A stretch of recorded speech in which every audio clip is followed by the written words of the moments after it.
Here's a quick demonstration about how to load the magazines that come with the Eclair ACL that's for sale on eBay UK. These are the French magazines. You remove the feed side door by pressing in the little button, turning anti-clockwise, and it will bounce up at the back here. It's on a little spring there. So that's one side. Here is your footage counter arm there, and here is the platter which can support up to 400 feet film rolls. You can also remove the platter, which is really handy, like that. So you sort of pull away on this pin, lift vertical, and then you can remove the film platter, and you can then use daylight loading film rolls as well. So you get two options. You can either load the 100-foot rolls, these things here, or up to a full roll of 400-foot film. This is a little short end I'll demonstrate with now. So to put the daylight spool on, like that, you can see it's got a square shape like this pin here, and that will just sit like so. And it sits home like that, and then you just flap down the pin and push it over to lock it in place. That's not going anywhere then. For the platter, make sure that's sitting correctly, and you've got your little pin over.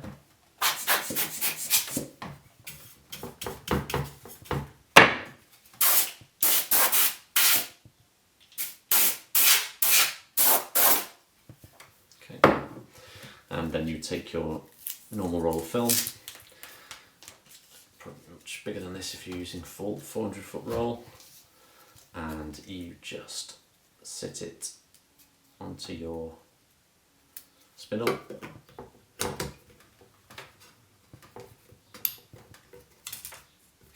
And there's a keyway for the core just there at the top on this image here, so you can just rotate that platter to get that right. Then on a larger 400-foot roll, you have to sort of, the edge will come right to here, right to the end of the platter there.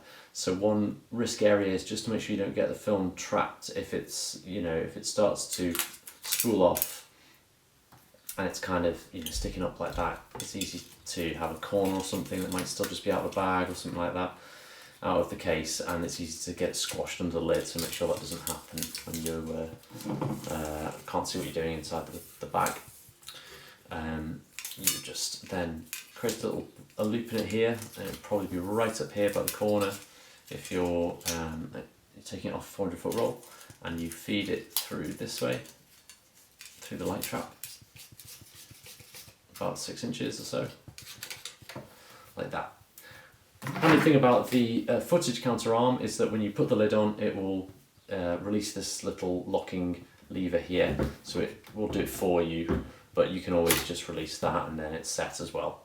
Closing the door, you have to feel the top here, feel that the top of the lid and the rest of the casing is flush with itself. If it's proud, then it's not going to shut properly.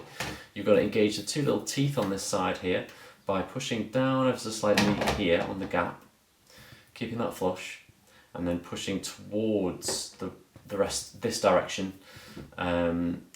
pushing towards there first until you hear a little click, and then push all the way down like that. And then you can just check all the way around, make sure nothing's trapped. And if you have sat it correctly, then this knob will turn and click without you having to press the button. If there's any force or you counter any resistance, then it's not locking properly up here and it's probably sitting out. If you remove your hands from here after doing the knob and it pops open, then it's also not sitting properly, and you need to just recheck it and make sure it's sitting correctly first. Let's go to the take-up side here.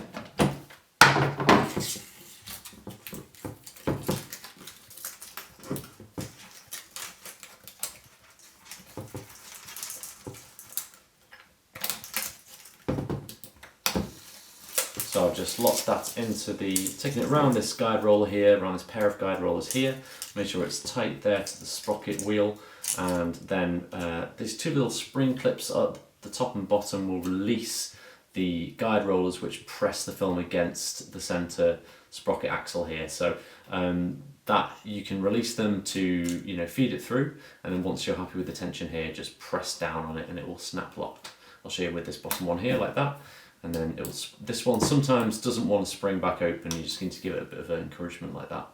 So then you take your loose end of film here, and you can feel for a little ramp at the top here. I'm just trying to show you that. If you can see into there, you can kind of just about see there's a little smooth ramp there, which feels slightly different to the rest of the metal.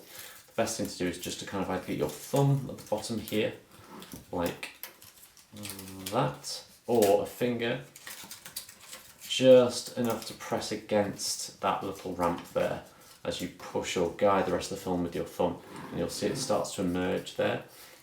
If your finger's not there, then you're sort of relying on the film to find its way into that ramp and out of onto the pressure plate itself, which it sometimes doesn't do. So you just need to give it a bit of force just to push it there so it finds its way through, like that. So now we're outside, like so. The film runs past the pressure plate there. You don't need to sort the loop at this point. You just reinsert the film onto the other end of the pressure plate there and feed it through. Now the loop you want to create on this camera is about as much as if you were to bend the loop, you'd want the very tip of the loop here to meet this bottom part of the magazine there. So you want it to be kind of level with it like that, you know, when it's pulled taut. So that kind of thing will be good. So let's just leave it at that for now. That means that we can then take the rest of this, guide it around this set of guide rolls and sprockets, like that, and we can shut it and lock it. What we're going to do for now is just pull a little bit more through, just to make sure we've got enough on this end to start going onto the ticking core.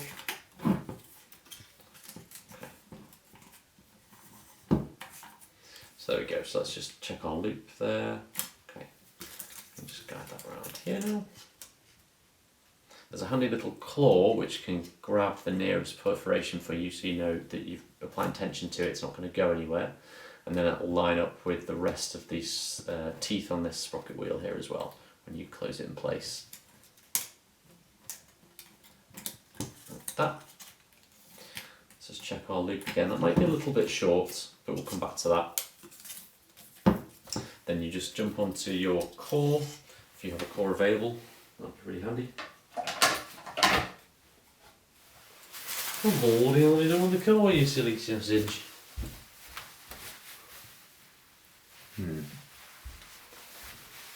It's on the floor, of course it is.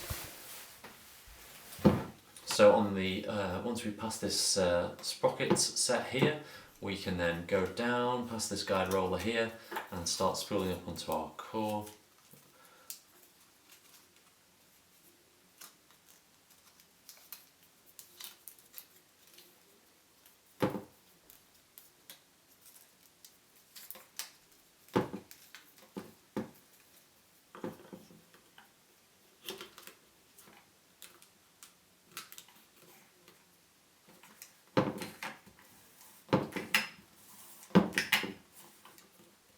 Like so. Now, I don't know if you saw that, I was sort of pulling down manually here, because if I want to use the little inching knob to manually rotate, although it does turn the platter, there's no pull down claw here moving the rest of the film in front of the pressure plate, so I have to kind of do that manually. Otherwise what will happen is, as I turn this, you can see that the bottom loop is starting to become really tight to the point where it locks onto this hook here. So I just have to keep just gently encouraging that down like that as we go through, like that. So that is all ready to go. Let's just double check our loop, pull it taut out the front in front of the pressure plate there, and we'll count perforations. So we've got 1, 2, 3, 4, 5, 6, 7 at the very top, 8, 9, 10, 11, 12, 13, 14 visible, and that's a good number, I think, as a rough guide, 14 visible perforations. And then you can find the very peak of this loop, which is perforation number 7 there. And if we just kind of use that as our guide, just press down number 7 right to the very middle of the pressure plate there, and feed both sides through. That's a pretty good guide inside for how big the loops want to be if you're doing this outside the back. If you line 7 up with kind of the middle of the plate there. You don't want And ideally you don't want either of the loops to really be making contact with these edges, otherwise it can lead to scratches. You also don't want the top loop to protrude much beyond that line, otherwise it can start getting caught in itself.